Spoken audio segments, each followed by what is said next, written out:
Hello, Jonathan. How are you doing today? I'm good, thank you. How about yourself, Ash? I'm good. I'm good. Thank you so much. Thanks so much for sharing your valuable time with us, our listeners at Relationship Labs podcast. I really appreciate you taking time to be with us. So, Jonathan, before we start, do you have a favorite quote, something that motivates or inspires you, you would like to share with our audience? Sure.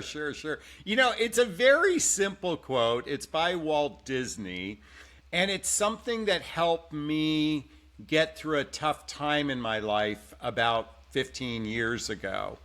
And the quote is simply keep moving forward. Keep moving Mm, forward. And I know it's a simple quote, but something about it for me just it was like even the tiniest of baby steps, even one step forward, because I was in a place of real, almost depression, a real sadness and melancholy. And throughout the years, it's been my favorite quote, even though it's very simplistic. It's not something like a Rumi quote or some Tony Robbins kind of quote. It was simple, keep moving forward. And that's been kind of my motto. yeah, it's simple and straightforward, just like just do it, right? Just With do my it. kid. Yeah. Yeah, straightforward. That's super cool. So, Jonathan, you already know that we discuss about the modern relationship problems and issues and concerns on this podcast, right? Being a dating and a relationship coach in the industry for several years, Yeah. you must have heard about all these issues several times. But our focus is mainly on modern issues we are facing with the surroundings we have right now, uh, Yeah. you know, in our environment. The first question I would like to ask you is, should access be completely cut off once you're in new relationship? Maintaining ties with your ex might suggest maturity or unresolved feelings, depending on Yeah. the context. Sure. But what's your opinion on that? So, I mean, we could look at this through a couple different prisms. So, if two exes, or excuse me, two people haven't cleanly exited the relationship. In other words, one person holds feelings for the other, one person holds animosity for the other, and it doesn't matter, which way, or there's still a trauma link between the two of them, then I would say from entering into new relationship that could be problematic. Now, again, we have to look at this through a couple different lenses. So for example, I am divorced and so I have an ex-spouse. With that ex-spouse, I have a child with her. And Mm, well, we have two children, one is now in heaven. And and in this relationship, we still have a relationship together because we have this common bond between the two of us. And thankfully, over the years, we have developed a friendly relationship with one another. In other words, it went through a different iterations of anger, upset, all that kind of stuff, but we've entered into a place of being friendly with each other. Now, does that mean I'm going to call her every, 3 times a week and spill my guts and all that kind of stuff? No. But when we get together, we're friendly to one another. Okay. I have another relationship after my divorce. We were together for 6 years. And quite frankly, we had a conscious uncoupling. We really weren't right for each other, but we share mutual friends. There are social gatherings where we connect with together. And quite frankly, we've evolved to being family to one another because we have so much history together. So mm, while I call her my friend, I really look at her as a big sister kind of thing mm, from that vantage point.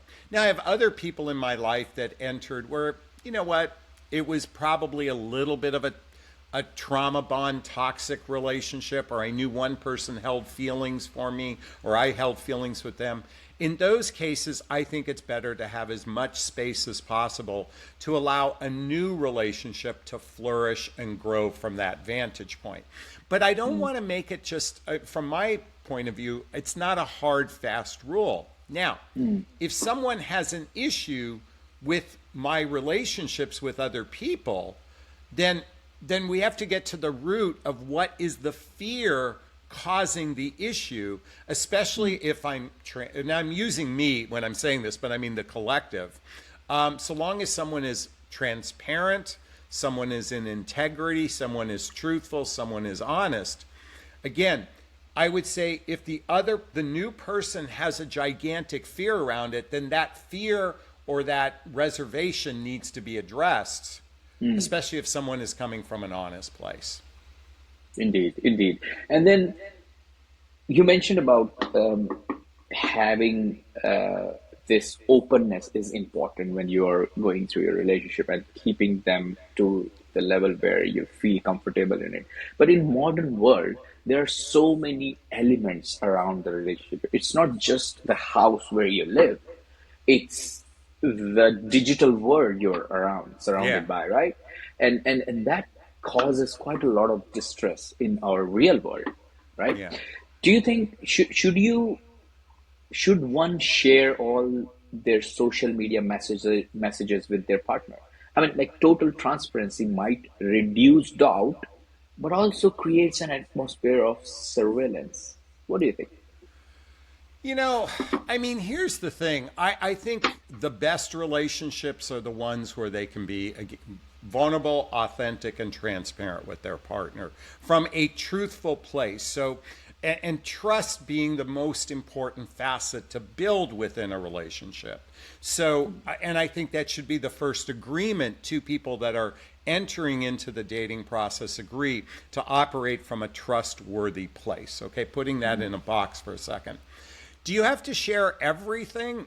No, I don't think that it's necessary to share everything. But if, for example, somebody slid into your DM that reflected some interest in one or the other person, I think from that vantage point, you could take it either way. You could say, hey, look, dismiss it. It's not that important because I'm truly faithful to this person. Or you can be transparent, say, hey, I just had this experience, and share it. Again, now, Ash, let me just say something.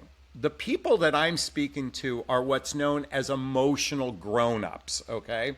Emotional grown-ups know how to regulate their emotional system. They're in a place of sovereignty with themselves. It's usually those individuals who have weak emotional maturity, weak relationship skills, have weak boundaries, that all these rules must be placed but the rules don't solve the problem. By saying, I want to look at your phone all day long because I have trust issues, that doesn't solve the problem. You have to work on your trust issues on your Indeed. own, preferably with a partner who is trustworthy.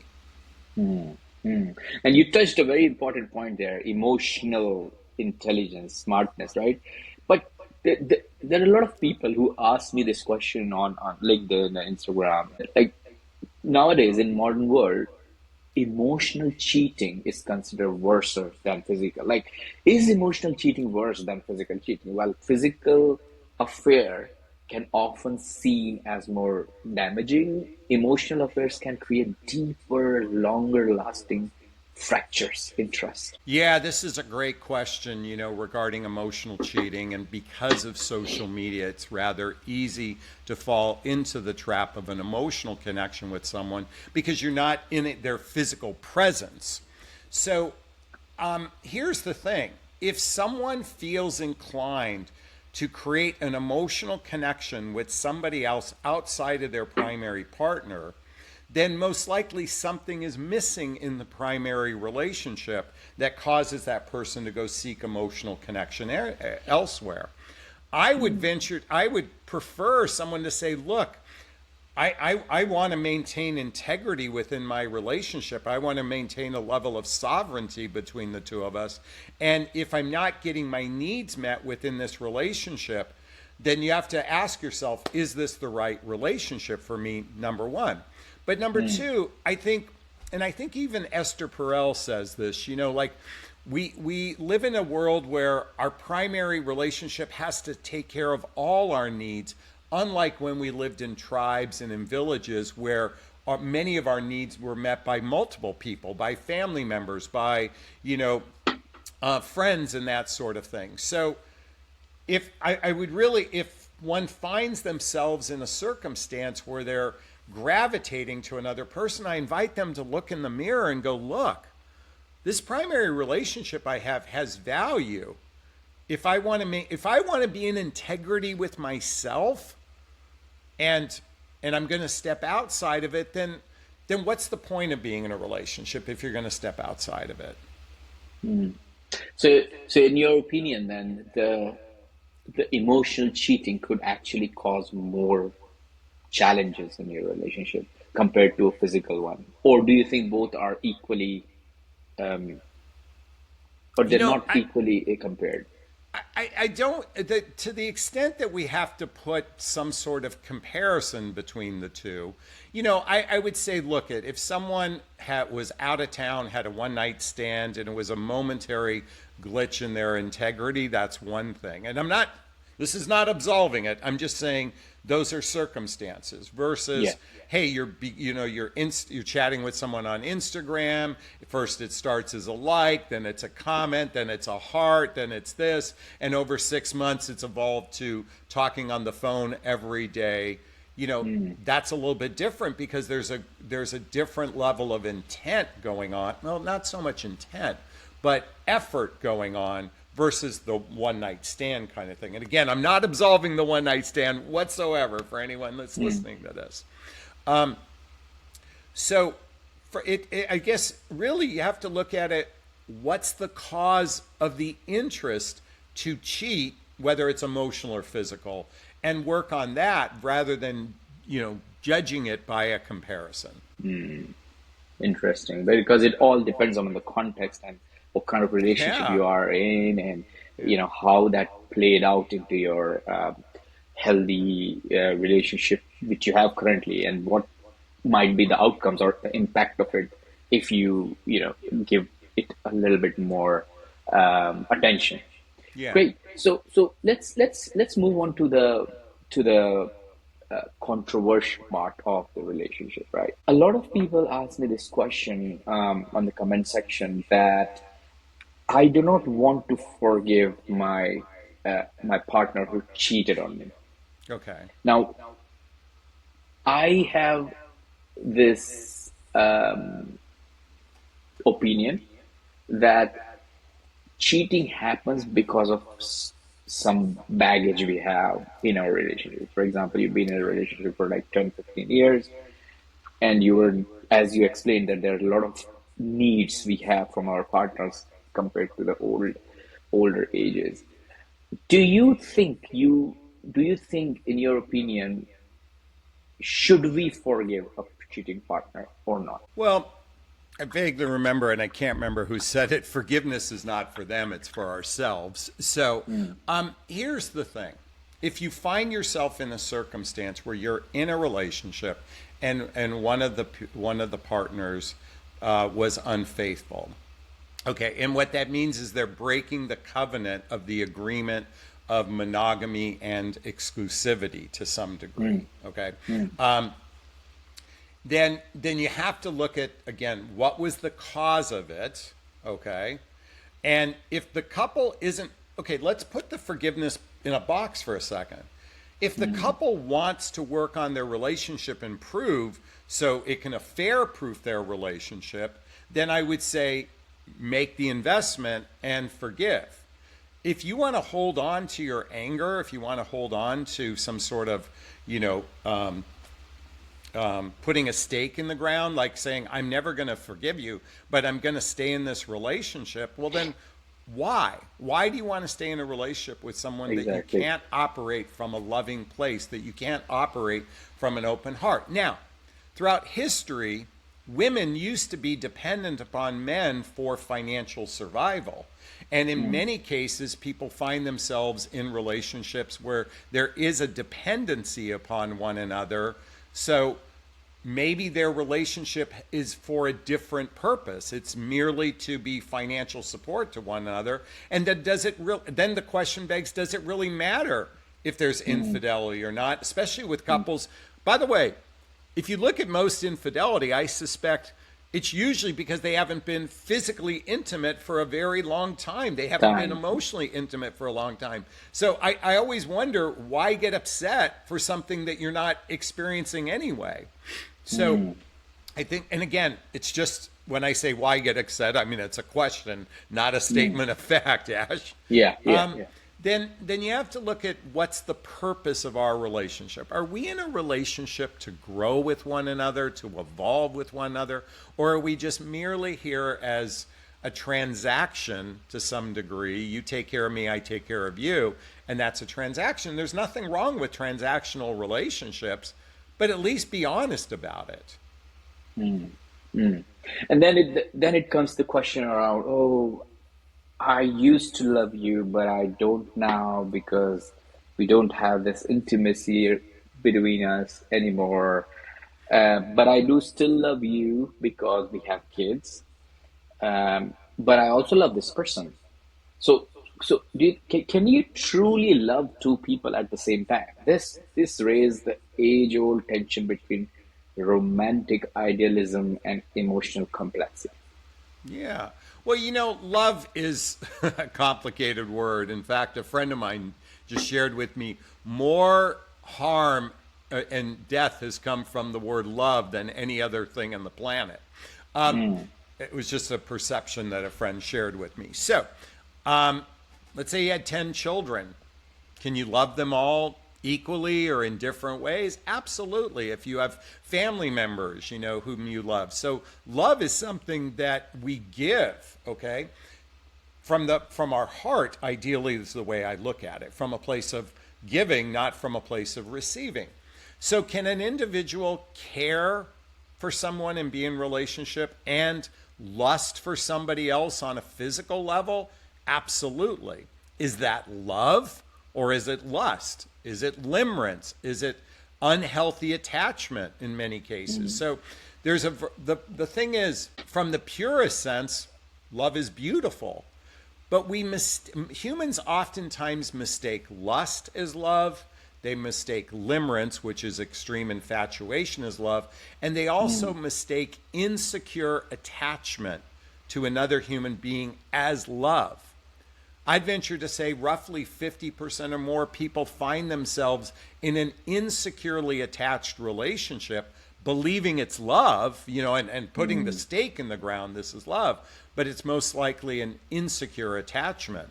Because look, no relationship is perfect. In fact, the healthiest relationship have a capacity to repair when something goes, when there's an issue, when they can Mm. navigate their differences in a place of mutual compromise and not my way or the highway kind of thing. Those are the healthiest, happiest relationships. I'd Mm. venture to say, 75% of couples are not in the healthiest, happiest relationship. And I'm just making up that percentage for this conversation.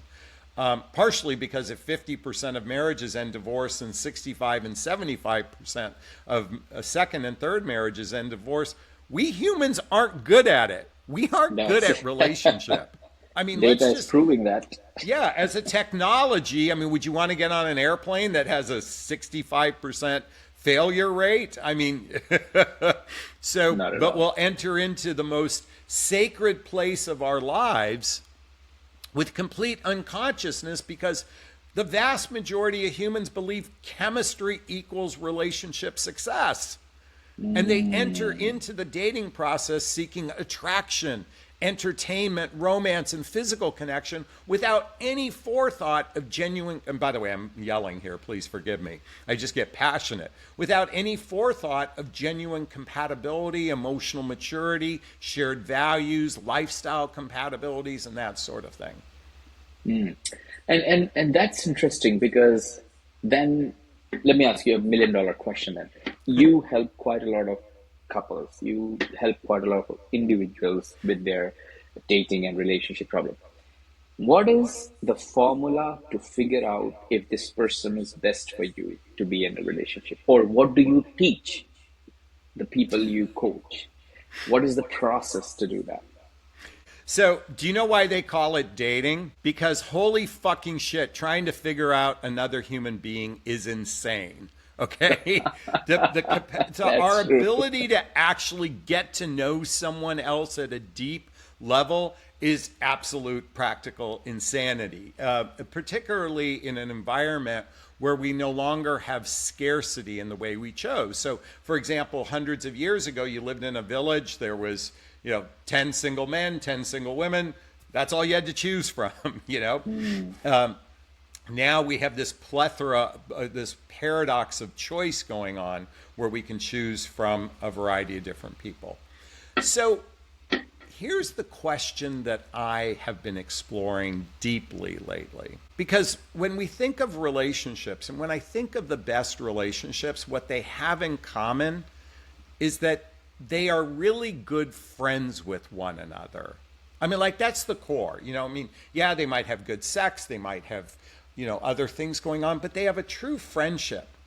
So I believe the question is, what develops a really good friendship between two people? Well, and I mean, where you can accept this person for who they are. And it takes time to build, to get to know another human being, but it starts, in my mind, not by the good stuff. It's not the good stuff. Humans hyper focus on all the good. It's, can you accept the not so good stuff? Their fears, their insecurities, their negative patterns, their limiting beliefs in life, And, that's to me, if you can reach that level of communication with one another, of understanding of one another. How does that happen? Through social activities, hobbies, mutual interests, spending time with family and friends, traveling together. It takes time to build a friendship with one another. But are you going to do it intentionally, or are you going to do it the way most humans do it, in a very naive, ambiguous, ambivalent way? We here, at least in the United States, we have this fucking fantasy about romance and relationship because we hyper focus on romance as the entry point in relationship. And there's the fairy tale and the fantasy. And I'm here to say romance should be reserved for couples in a relationship, not as an entry point into a relationship. Got it. Let me share a funny incident. So we were watching a news bite on when we were traveling to central London on the train. BBC, biggest broadcasting corporation of UK, invited a guy who recently created a website called secondwife.com. Secondwife.com. It's secondwife.com. He was on the show and he shared something blown my mind. What he shared was 67 point something percent of users on his website are females. Okay. You getting what I'm saying? 67% plus users on his website are females. So females want to know who the people who are already married, they want to experience that commitment because they don't feel that they're experienced commitment. And then that website got so successful in Britain that he started another one called polygamy.net. So it's like having multiple husband or wife. Yeah. And that's growing crazy right now. What is happening? Where are we moving? Like, we were introduced with marriage after we got introduced with religions. So before religions, there was no concept of marriage at all. Yeah.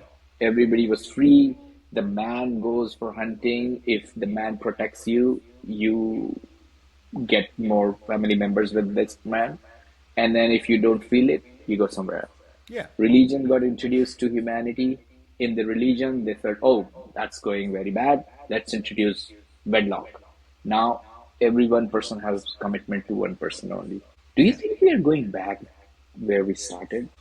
That's an interesting question. So, mistresses have been, particularly for men, but certainly women as well, has been around for centuries and centuries and centuries. In fact, in France, it was widely accepted, within their culture, that it was common to have your primary partner and that you might have other partners from a sexual perspective, most likely, or an emotional perspective, but you still maintain the sanctity of the primary partner because you wanted to pass wealth through your family members. And I'm just thinking it from that vantage point. And as you said earlier, with caveman days, or cave people days, excuse me, it was like, it's like, hey, I covet this person for a little while, and then I'm on to the next. And by the way, this is a lot of speculation because we can't really go back in time and prove it. So, but in my mind, it's a lot of conjecture. So polyamory obviously is the buzzword for people who want to have, in many cases, multiple sexual partners under the guise that it's multiple partners. But the question becomes, I think what a human should do, whether you're a man or woman, is ask yourself, what's the purpose of a relationship? Like what's the purpose of us entering into a relationship? What's the purpose of us being together? Are we building something together, or are we just experiencing one another? And there's a big difference. Are we just experiencing one another? That means you're not building anything. You're not putting assets together. You're not building resources together. And quite frankly, you're rolling the dice when you do it that way, that person will be there for you when you need them. And by the way, my demographic is midlife. That's who I speak to, which I say is after baby making years and before retirement. But for those that are in the tail end of getting close to retiring, it's not about sex anymore. It's about, hey, I need a ride to get my colonoscopy. I've got cancer and I want you by my side. Are you going to be there for me? I think humans who don't contemplate this, really contemplate it, they're dating in relationships rolling the dice, because that's really the antithesis of love for me. Is not the joy and the fun and the sexual pleasure. Real love is, are you going to be there for me when I need you? That's the way I look at love. Can you wipe the vomit from my face because I'm going through chemotherapy? That to me is the essence of love. So the polyamory community, for the most part, is just seeking, consensual sex with as many people as they want. Now, under the guise that we love each other, but are you really? And not to suggest, look at in the Mormon community, they have multiple wives, in some cases, and the idea is you take care of each one of them. So that's the real question for me: is what's the purpose of us being in a relationship? Are we just experiencing one another, or are we growing and building something together? I really like your take on this, because this is a question which every couple or two people in relationship should ask each other. What is the purpose of a relationship? Are we building something together? Are we experiencing something together? What do you think needs to be the list of questions we should be asking each other? This is a brilliant one, but what are the things we should ask before, let's say, committing to a marriage or getting into a commitment where we start sharing our financial assets, sharing our families, sharing our wealth, everything? Well, I mean, from a simplistic standpoint, in the early stages of dating, I think I would want to, what does commitment mean to you? What does it mean to you? Like, what does it mean to be in a committed relationship? And really listen to the way they answer that. And more importantly, what does commitment look like for you? Like, what does it look like? And in the same context, I want to replace the word commitment in both cases is, what does a relationship mean to you, or what does a relationship look like for you?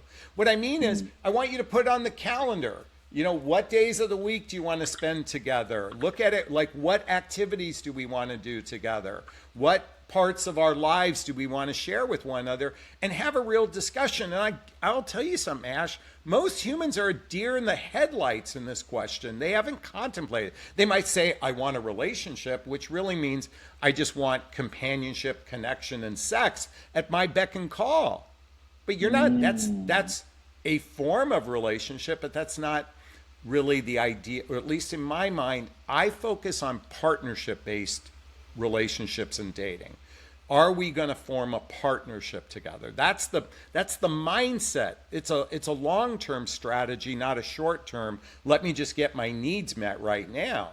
By the way, just like a broken clock, the people that operate that way, twice a day it works out, but there's 22 other hours, 22 other times it doesn't work out. So I think those four questions, what does commitment look like? What does it mean to you? What does a relationship look like? What does it mean to you? I have noted it down and I'm going to put that into the description of this episode so that our listeners can, help them out each other with the questions. There is a set of 69 questions for a relationship published in New York Times somewhere back in 2025 January. I don't know. Did you came across them?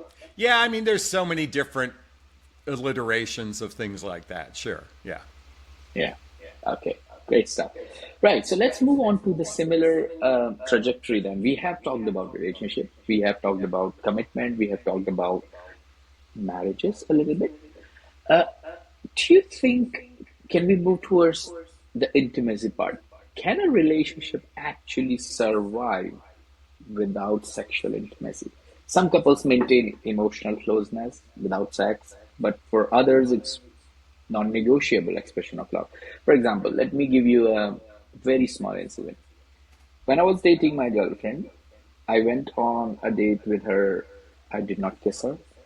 And then next date, we went on a movie in central London near Leicester Square.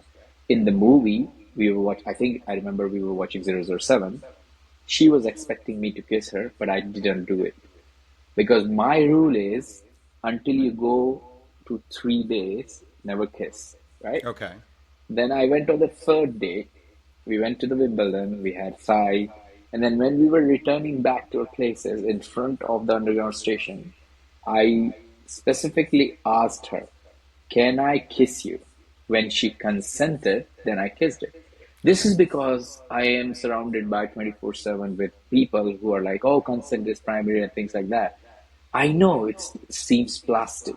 I know that it wasn't as romantic as I would have done when I was 21 years old. I know that it's not something which in real world sound, I don't know, very romanticizing of Yeah, women. sure, sure. But I had to do it because I'm an old grown up person. I have seen things, I had some baggage, so I knew that it's important. Yeah. Do you think sexual intimacy is important in current world for a relationship to last? Well, that's a great question, and I, to the extent that you had your own rules around this facet of intimacy, and quite frankly, kissing on some level is even more intimate than, I mean, and what I mean to say I'm saying kissing is a big deal. We trivialize it as being not a big deal, but I do believe it's a big deal.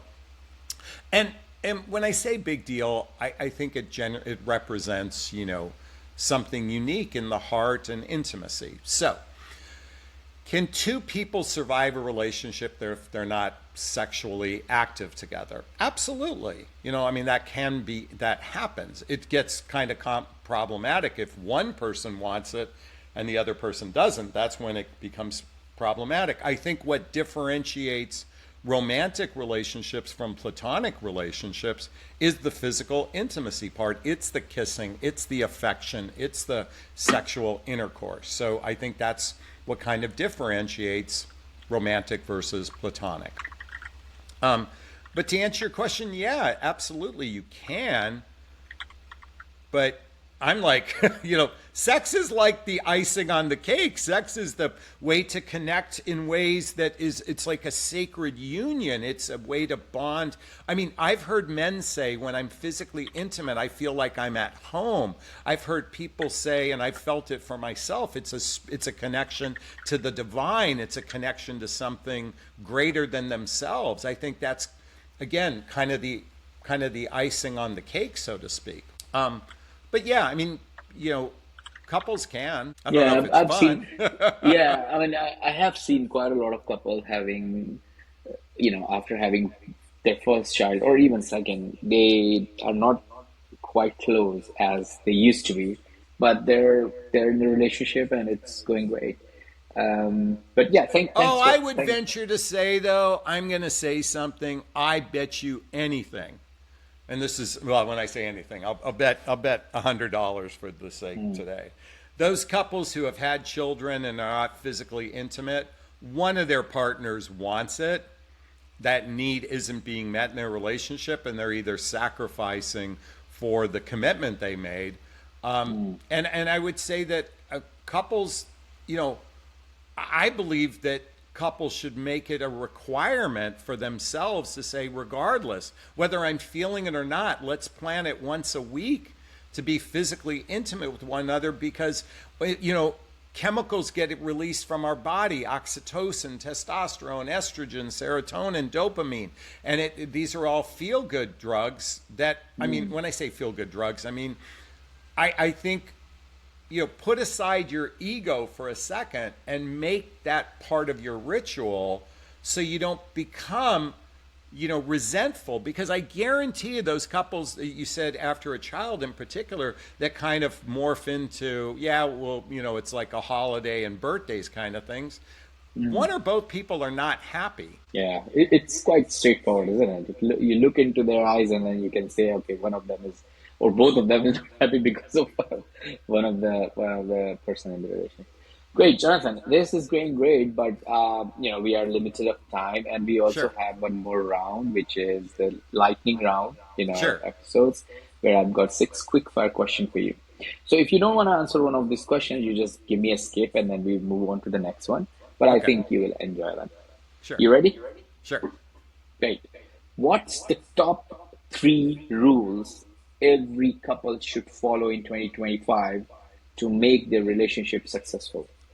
Okay, I would say attention, affection, and appreciation. Give each other mutual attention, give each other affection, mean physical touch, and certainly verbalize your appreciation for one another. That is so cool, straightforward, and simple to Yeah. remember. I'm gonna cut that clip and put it on social media because it's Okay. spot on. Great, great. Bye. What book would you recommend to our audience and why? From if you're beginning dating, I would recommend the book Eight Dates by doctors John and Julie Gottman, called Eight Dates. There are eight essential conversations to have in the forming of the relationship. And then I would follow up with the other Gottman's book, How to Make a Marriage Successful. And by the way, you can take out the word marriage and just replace it with relationship, because it really does outline some of the key factors of the purpose of a relationship and the mechanics of a relationship and that sort of thing. And I recommend both people reading it together. Awesome. I'm gonna add that into my reading list later on. What one attribute or characteristic in your mind of a successful relationship? I think trustworthiness, and what I mean is operating from a place of trust, but and a place of vulnerability, authenticity, transparency. I think if it's material to the relationship, then speak up if something's going on inside of you, because, and I don't mean trust as fidelity. Let me go back to this. It's not about fidelity. Trust is, do I have this person's best interest at heart? In other words, my best interest, their best interest is my best interest. And that's what I think is one of the fundamental pieces, is operating as what's in their best interest is also in my best interest. By the way, without compromising a boundary or something, I mean from a genuine, sincere heart level space, not some, Heartfelt. yeah.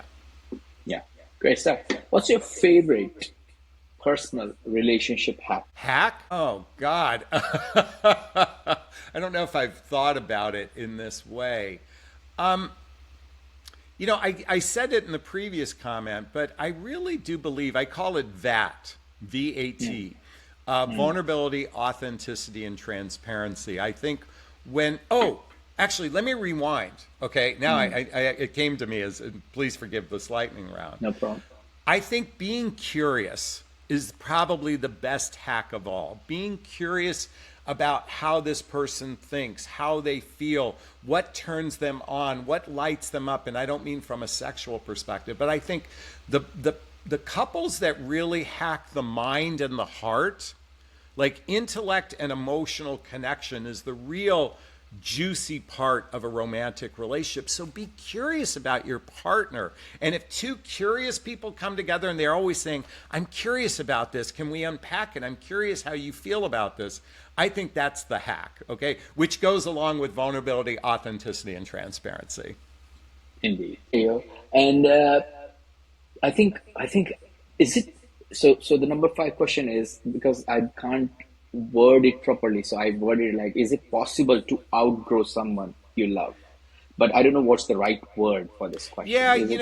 I'll take a stab at this. So I do Yeah. believe two people come together to grow, to heal, to evolve as individuals, and I think throughout relationship history, you can find that two people grew as far as they could, but they have two different trajectories within themselves. So it's not that they outgrow it, is their capacity to grow with this person has probably reached its point, and it's time for each of them to move on into another alliteration. See, we glorify and fantasize relationships as forever after kind of thing. And certainly back when when we were dependent upon one another, it kind of made sense.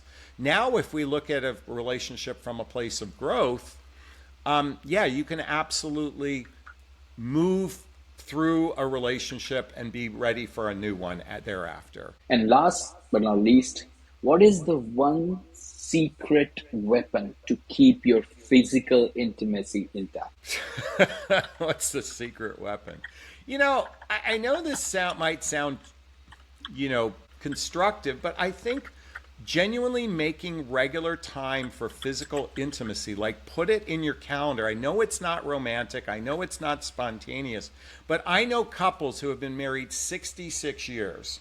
I know other couples who met later in life and they have a flourishing relationship. They put it on the calendar. This is sacred. Like make that sexual connection sacred. Put it on the calendar. It's not romantic, but the minute you start being physical with one another, it doesn't matter, just like the kiss you gave. So it was a little contrived in that moment. But the feelings that began started to flourish once that began. So let's not get hung up on the romance of sex. Let's put it on the calendar. And once you're in it, you're going to be going, God, I'm glad. Like you're going to finish going, aren't you glad we did this? Yeah, yeah. I mean, look at me. I'm with the same woman after years. Yeah. whom I asked before, can I kiss you? So yeah, totally agree with you on that. Great, Jonathan. Thank you so much for joining me and sharing your wisdom today with us. If people want to get in touch with you, people want to know you more, people want to ask you questions, what's the best Sure. way to do it? Well, my name is listed here, Jonathon Aslay. You can simply cut and paste it, put into Google. The first thing that will most likely come up is my YouTube channel. I have several 100,000 followers, which I'm honored to have that kind of subscription base. I record 5 or 6 videos a week on that, number one. You can go to my website and click, if you want to connect with me, the coaching button to schedule a discovery call, or you can click the About Contact button to reach out. Plus, I'm on social media. I'm on Facebook, Instagram, Twitter. Not that much on Twitter, but now it's X. Yeah, And you can follow me on social media. great stuff. Jonathan, thank you so much for joining us today and sharing your inspiring wisdom with our listeners and the impactful work you're doing with helping relationships to be in a good shape. It's been an absolute pleasure having you on Relationship Labs podcast. Well, thank you, Ash. And by the way, I loved your questions. It kept me on my toes, so I appreciate it.